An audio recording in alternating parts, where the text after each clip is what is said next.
Did Lego ever make sets based off of the video game The Last of Us? No, they did not. But I can show you how to make Ellie Williams out of Lego minifigures. Let's get into it. The first thing I had to figure out was the t-shirt. This is iconic, and Lego does not make a palm tree red with the sunset all faded and stuff like that. So I had to get creative, have some liberties taken. And what I ended up going with was this pizza torso. It can be found on 2 different minifigures, and I think that this gives the vibe that Ellie has. But to complete the look, we have to grab the arms from the Incredibles family. The next big thing that I had to figure out was her hair. Now, she's got it up in a ponytail, but she does have bangs. And because apparently I'm colorblind, I Googled what her actual hair color is, and they label it as auburn colored, meaning that in some lights it's brown, and in other lights it has a shade of red. So we are going to go with this reddish brown hairpiece. To me, it checks all the marks. It's reddish brown, it's got bangs, it's up in a ponytail. Next thing I had to figure out was her face. And when looking at her face, you can see that she has all these freckles all over the place. But for some reason in the second game, they disappeared.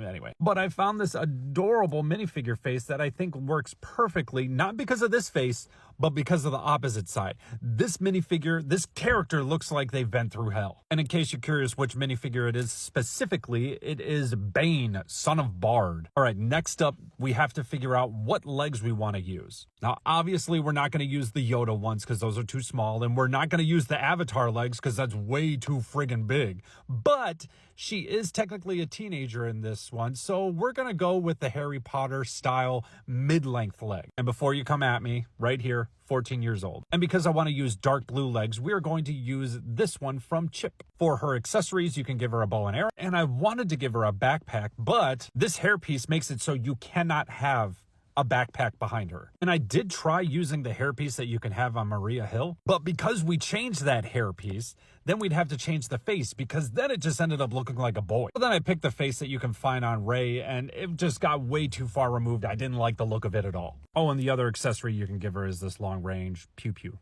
And then you can also go in and give her a flashlight as another accessory. This is who we were trying to make, and then this is who we ended up with. What are we doing? This is taking entirely too long. You doing nothing and walking around doing nothing.